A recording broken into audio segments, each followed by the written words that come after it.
Hello and welcome to another SupremeCommander 1v1 cast with Death Squad versus JaggedAppliance. Now both of these players are extraordinarily highly rated. They're ranked 19 and 21, so these players are about as evenly matched as you get in this game. So this should be a fun match. It's yeah, very closely balanced on this map. Eridani, I don't think I've ever actually played on this map before, so this should be a little interesting. 3 mass extractor points instead of the more traditional 4, which just helps to balance things up a bit. Let's check the reclaim. Yeah, okay, there's no major reclaim spots, but there's quite a lot of reclaim scattered around all over the map. So, just the way this map is structured, you've got mass extractors all over the map, and they're really quite evenly distributed. So, map control here is going to be really important to keep the economy going. And yeah, just by the nature of the widespread out nature of all the mass extractor points, we should see TMLs being quite effective. Let's try and get this out nicely balanced. So yeah, getting engineers out, getting the engineers reclaiming, so that's going to be important down here as well. Got an air factory going up second for Death Squad. I don't think JaggedAppliance has revealed where he's going second.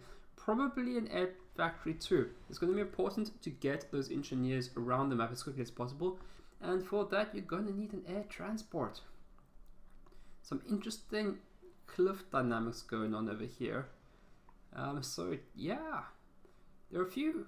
If you look at it, there's a narrow entrance here, here, here, and here. So if you really wanted to turtle, you could. Doesn't quite get you half the map, so if you do that, they'll probably go poorly for you. But definitely quite a lot of choke points, so probably gonna have to have a few different clusters armies fighting all over the map. There is a pond here, and yeah, I'd be inclined to put a governor in the pond if I was playing New Year, but it's a cyber mirror match, so there it is. Let's have a look at what they're doing. Yeah, got the air factory out. I think that's a bomber. So we're going back to the Met some ways away when Russian bomber was all the rage. This isn't quite a bomber rush, but it's not a transport. Second air factory here too. Can't quite make out. That's an interceptor, I think. That's an interceptor, and there it goes, Zeus. So the Zeus is going to want to try and hit some engineers. That'll be the goal. Going to air scout, going to scout for the bomber. So that's sensible. But I'm a little bit surprised that we aren't getting an air transport out. It's definitely quite aggressive from Death Squad, not going the air transport, going for the bomber. But gotta get the harass. JaggedAppliance has gone for the hunter harass. Also gives him some map reveal in terms of what his enemy is up to. So far, resources and scores are very even. A lot's going to depend what this bomber achieves. There is an interceptor up for JaggedAppliance, so if he catches the bomber, well, he won't with that interceptor, but if one comes out here soon, so the bomber is going to get 1, maybe 2 passes, shouldn't get more than that. That's interesting, just looking over here. So he's definitely going for just making sure he's going to get the right target. Doesn't want to reveal the bomber before he finds an engineer to bomb. So going to get this engineer, so that's great. You'll need to hit at least a few more to be worthwhile. The air interceptors are coming through, so probably only going to get in 1 more pass. Might get 2 engineers here. If JaggedAppliance would split his engineers up, it would go better for him. But okay, he only lost 1, so the bomber kills 2 engineers. I'm reluctant to call that a win. It's probably even-ish in favor to JaggedAppliance. There is another bombing coming out, so I question this decision because he doesn't have air superiority, or I mean, he kind of does. It is going to delay the engineers a little bit, but compared to a Death Squad, I'm not quite sure this bomber play is really achieving much. That's a nice rock over there. So didn't release the bombs there, that's a shame. Going to get this engineer and maybe this engineer too, maybe a 3rd drop over there. So this bomber might do a little bit better than the other one. Maybe getting 3 engineers. Probably only 2. If he could get a few bombing runs on these Peaches and take them out, that could be a win, but he's just going for the engineers, and that's rightly so. Be able to get 3 bombing run passes on the power generators, probably a little bit of a tall order, and all the while, the squad's going through all this effort with bombs to kill engineers, where labs are achieving almost the same thing for JaggedAppliance. So yeah, got build the mass extractors there. Come on, build the mass extractors there. It's no time to be playing Pokemon Go. I wonder what more important things you are doing than placing these mass extractors. There they are. Oh, okay. So we've got Mantis coming out on the map. Air transport coming out now. Landing some engineers where they need to be and need to go. JaggedAppliance not really minding what's going on here. Somebody might be inclined to build like a T1 mobile AA, but Sky Slammer, but not Jagged. Just flying interceptors. Doesn't want to waste land factory production time on Sky Slammers. Death inside ready parties are all over the map. So this is so much APM on this map. You're not wrong, Death. You are not wrong. But it is what makes for a good game. So that's why we have maps like this. But they are a lot of hard work. The SupremeCommander can be a lot of hard work. And that's just the nature of the game. Gotta keep it interesting. So, who's ahead? Jagged, in terms of resources and score, is ahead. But will he be able to maintain that? We're going to get some mass extractors coming up here quickly for Death. So that's nice. He's got... I guess he very marginally has air superiority. I'm not quite sure if he's going to be able to leverage that into any kind of real advantage. He did do a few bombing runs, and they did some things, but maybe against lesser opponents they would have been more successful. But Jagged handled them reasonably well, I would say. Well enough, at least, for the resources he was willing to focus on trying to defend them. And right now, the labs and the Mantis are just feeling each other out in a very non-sexual way, trying to figure out what's going on. Mantis all over the map. Hey, these ones are coming into the back line here, which is very rude, but there is 4. They're not going to be able to handle the production that's coming out, but they might pick up a few engineers, which is probably the more important thing they can do. Focus the engineers, and yeah, then maybe GTFO. You're not going to kill another engineer, so you might as well send the Rex in a more inconvenient location rather than in the middle of the base. Because just giving them mass at those points there, once you kill the engineers, maybe taking out these mass extractors with these Mantises is nice. Death is starting to, and Mantis here too, so all in all, it's a very bad day to be an engineer on this map. Eric dying with these players, my goodness. All over the map, there's all sorts of shenanigans. The commanders are mirroring each other, getting up their land factories. So, are we going to see T2 air? Probably not anytime soon. There's definitely the potential to try for a course air snipe, but if you do that, then you risk losing too much map control because you aren't producing the Mantises that you need. And very easy to get swamped with Mantises on this map. We might not even see T2. These guys might just stay on T1 for quite some time, but oh, that's T2 on the ACU.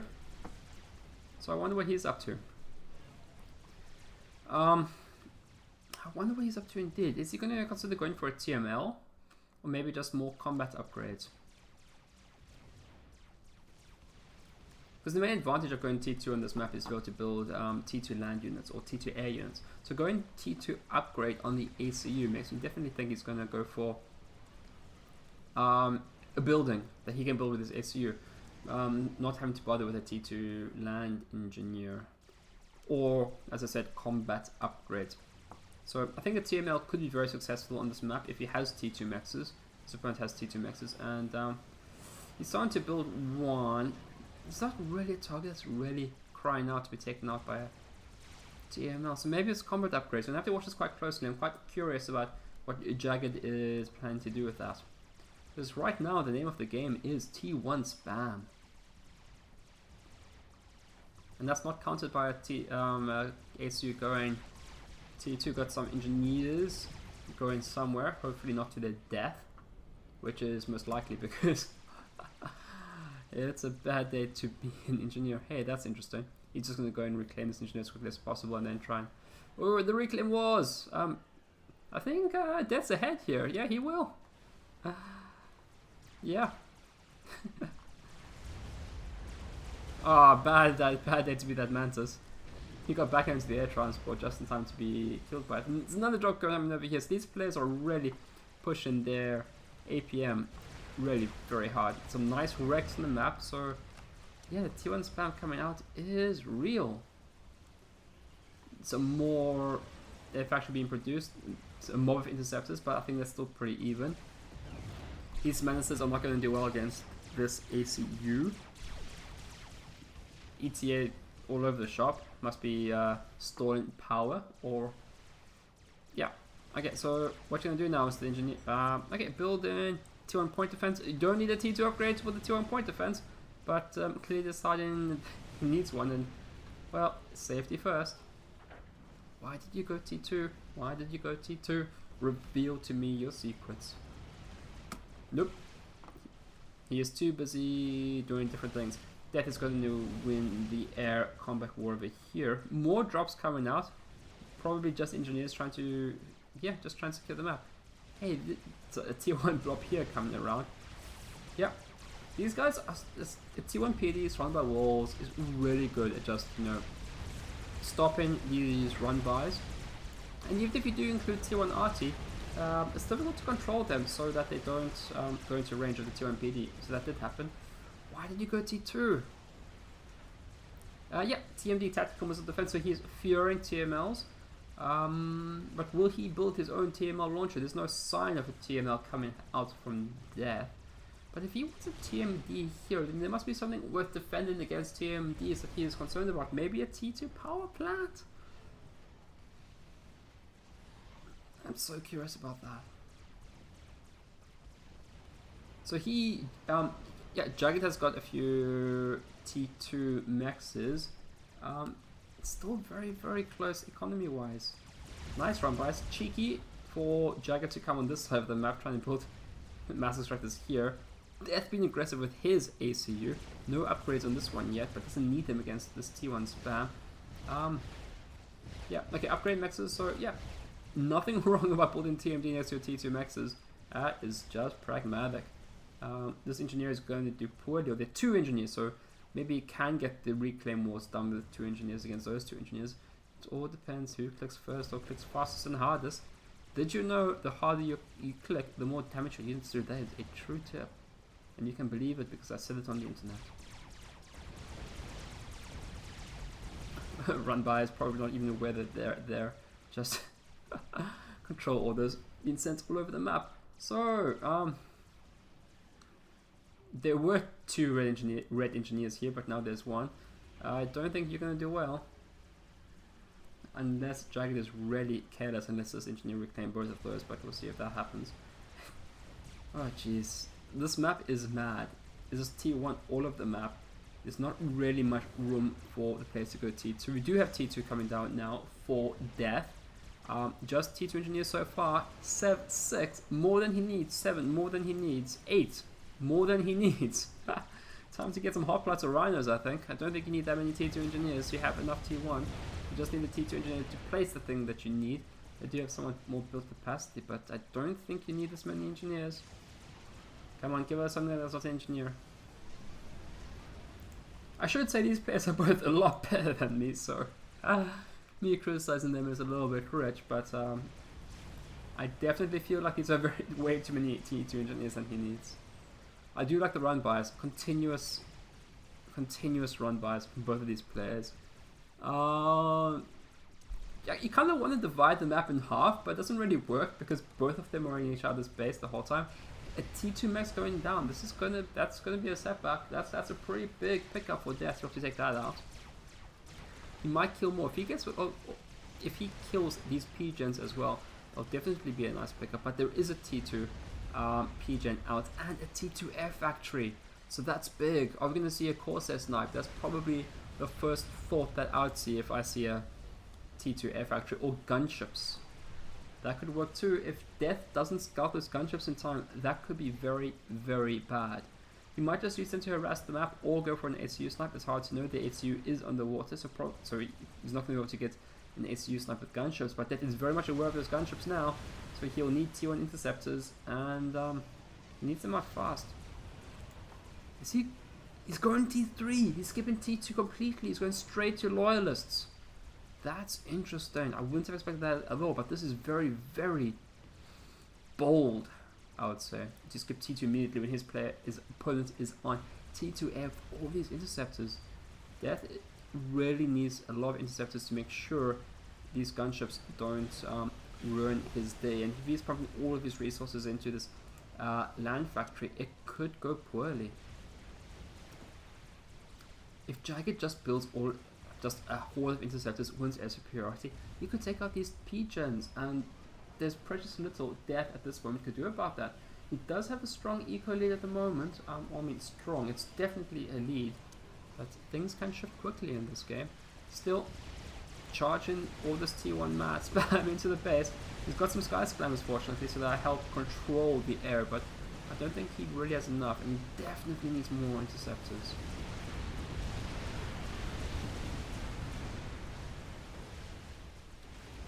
The ACU is, yeah, just holding defenses.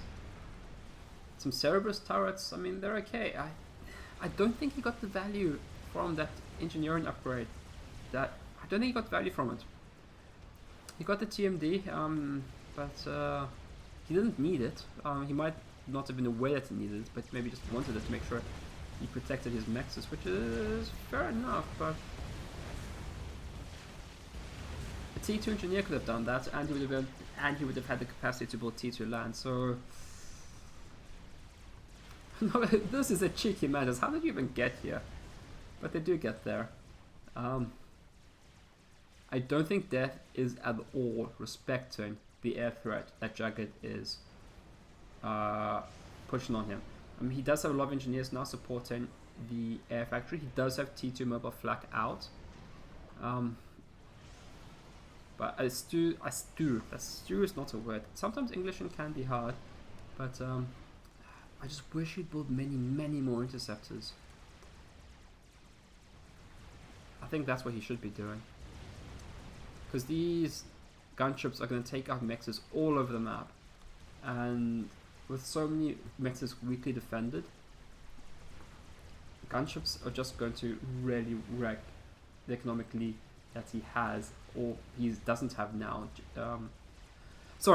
does have it, but he might well lose it soon. He does have T1P AA up, but I don't think it's going to win.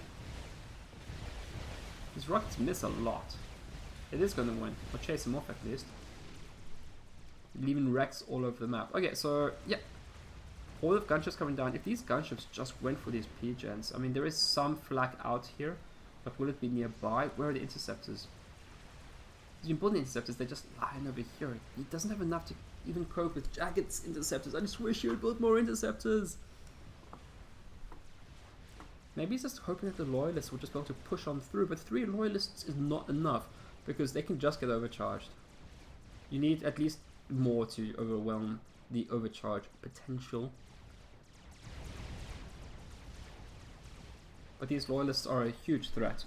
It all depends if they have air cover or not, or air defense.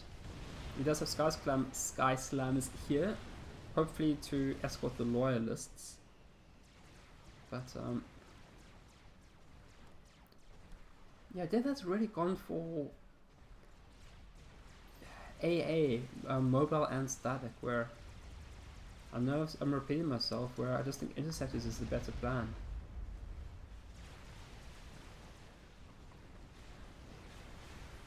Yeah, they're going to come in and they're going to take off the gunships, that's for sure.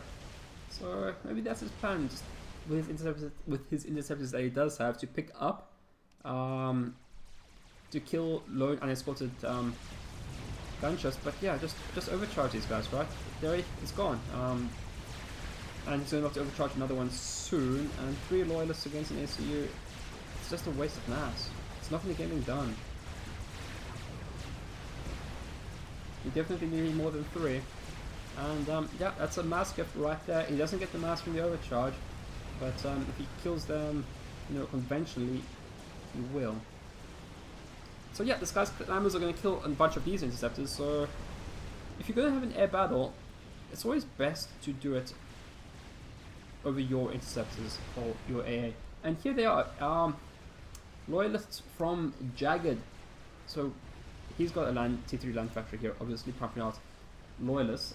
The economy is still very, very, very similar. And well, Jagged's lost his interceptors. They're not going to survive this, and out of fuel too, so that's a misplay. But yeah, the air balance has changed. Very few interceptors from both players. That's going to leave any kind of gunships coming out from Jagged to be very vulnerable. It's going to come down to loyalist numbers, and who has the most loyalists? We have 12 from Death, and we have that's a Mantis, and we have 9. So also very even. So we're 90 minutes in the game. Oh no, I clicked on the wrong thing. We're 9 minutes into the game. Things are still very even. The T2 play from Jagged definitely yielded dividends, but I think that's over now. He's forced a lot of T1 AA from his opponent. Jagged's in a bit of trouble now. He needs help. This is enough T1 that will kill him. There's a loyalist there too. He needs to overcharge on the loyalist, but he is completely... What the hell? That was an overcharge to remember through the ages. But he needs to... he's dead. That's it. He overextended, didn't see the threat. Death just right-clicked on him and overwhelmed him. So Jagged definitely didn't need to die there. He just didn't. His AC could have been further back. He didn't need to be there at all. He was, but that's it. If he didn't die there, there was still a lot to play in this game. But yeah, a little too far forward, and he was punished by death. Very even game. Even at this point, it was still a very, very even game. So well played to both players. Yeah, this was a really nicely played competitive game. Yeah, even at 20 minutes, I'd say neither player had the advantage. It was just Jagged died, which is enough to lose the game. Okay, thank you for joining me, and I hope to see you next time. Okay, bye.